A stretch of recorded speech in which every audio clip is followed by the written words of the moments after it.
Why we love the Tang Dynasty, exploring the unique charm of what's seen by many as the greatest imperial dynasty in Chinese history.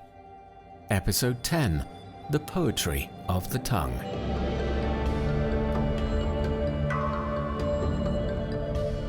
In this episode, we'll be introducing ourselves to the poetry of the Tang and discovering how it evolved over the 300-year life of the dynasty.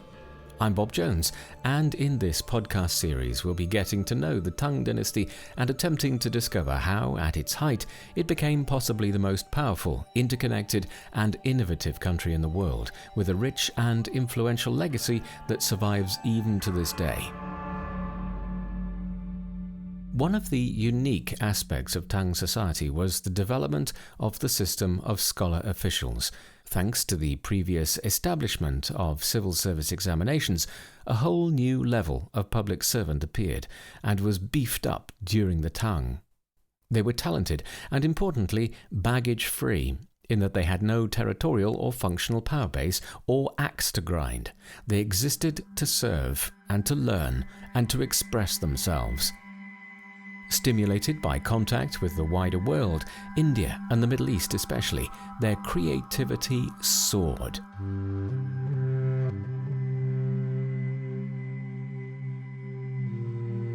Initially, Buddhism flourished, but as time went by, native Chinese philosophies like Taoism and Confucianism came to the fore, prompting greater reflection, observation, and discussion. It was all about understanding mankind's place in the world and pushing the boundaries of understanding. Technology was advancing, including the skill of woodblock printing, which allowed the written word to spread to an even greater number of people. With more books came greater literacy, greater curiosity, observation, and challenges to conventional thought. It was like an intellectual snowball running down a hill.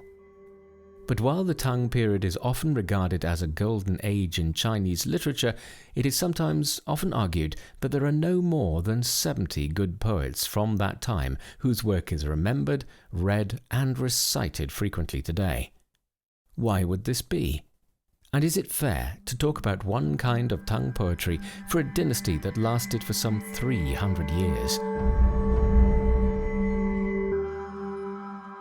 To begin with, poetry in the Tang dynasty was courtly, found its roots in the lives of the nobles and those living around the palace. But things soon began to change, along with the massive changes in society, and the beauty of nature and simplicity very often became the heart of the works. Towards the end of the dynasty, poetry became more morose and reflected on faded grandeur. So the point is, it's important not to see Tang poetry as one particular style and about one particular subject, but more as a progression. Let's explore this a little further.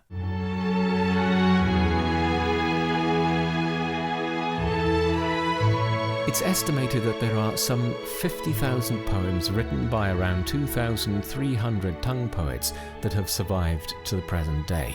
That may seem a lot, but remember, we're talking about many generations within a dynasty lasting 3 centuries.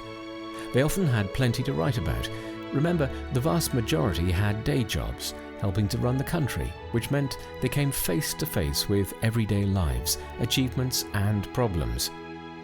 Many of them travelled for work and so visited many places, either on missions from the court or occasionally because of demotion. That in itself gave them plenty of time to reflect on their place in life, fortunes and misfortunes. Lists often exist with 300 or so Tang poems of significance. The 2 best-known writers of the Tang dynasty are probably Li Bai and Du Fu. Li Bai was known for his romanticism, while Du Fu was regarded as a Confucian moralist with a strict sense of duty towards society.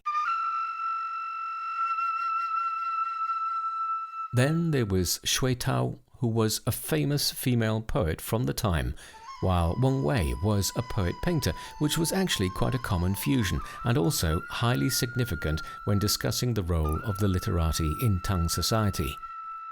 Later saw the appearance of Bai Juyi, whose poems oftentimes included criticism of society at the time. Let's make their acquaintance to maybe see how their works reflect the changing times of the Tang. Two golden orioles sing in the emerald green willow. One row of white egrets fly in the blue sky. From my window to the west I spy the snowy mountains of Xiling. From my door to the east come ships from far away.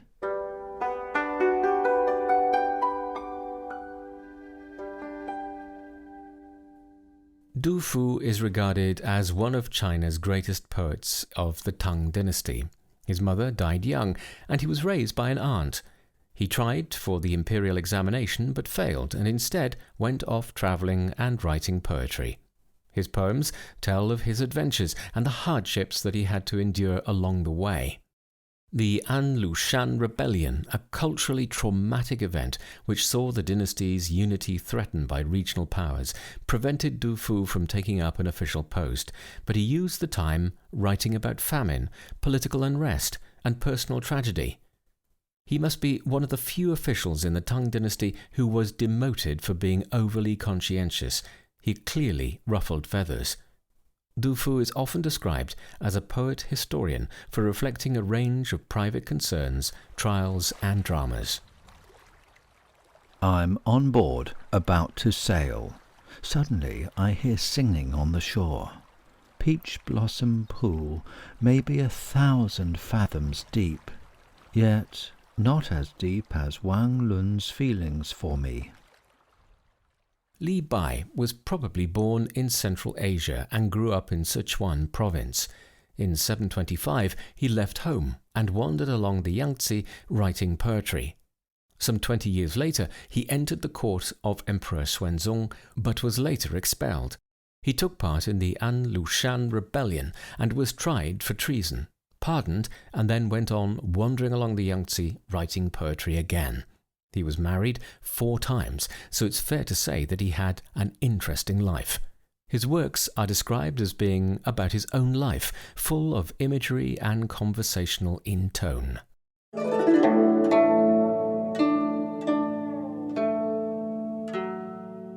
Startled to see heaven and earth a white desolation, I glimpsed blue mountains ancient in the sunset.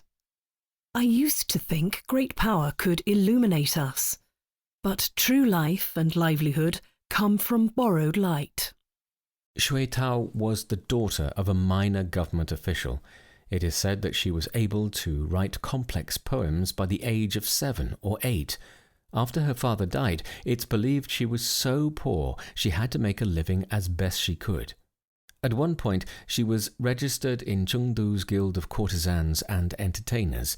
It was a profession that encouraged conversation and artistic talent. Because of her abilities, she came to the attention of a military governor who made her his official hostess, allowing her to move in the artistic circles of the day. Nowadays, no more than 100 of her poems survive.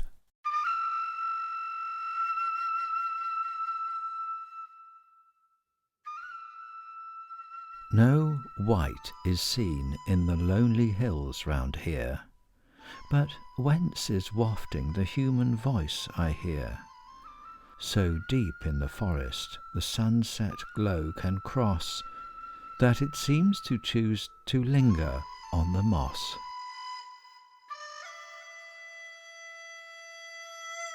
Wang Wei was a poet, painter, musician, and statesman during the Tang dynasty. He served various bureaucratic posts in the Tang court, both in the capital and in northwest China's Gansu province.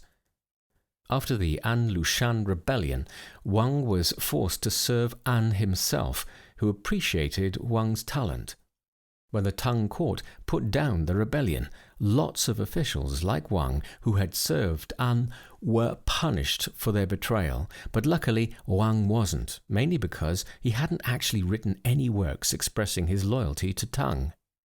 He is particularly known as a landscape painter, although very few of his works survive.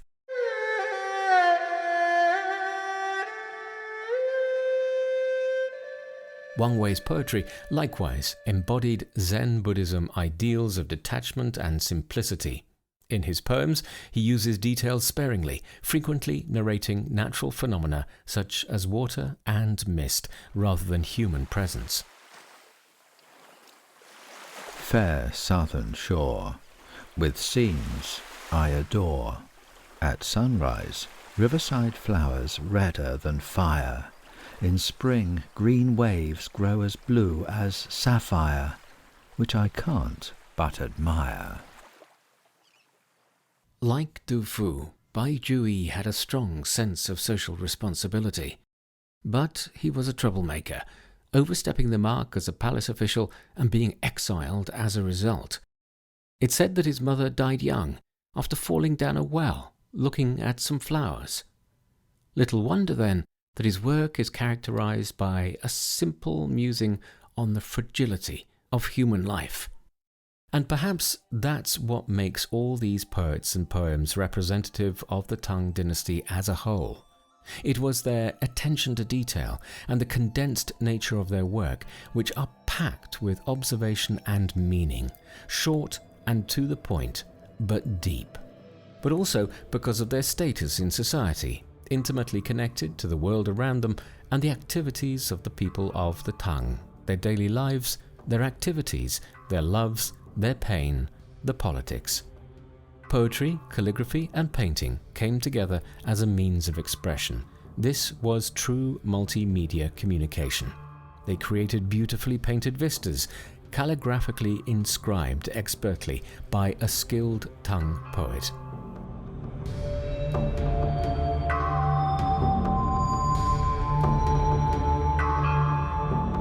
Special thanks go out to Sanlian Zhongdu for their help in creating the content for this show. This is Bob Jones. Thanks for listening. Join me again next time.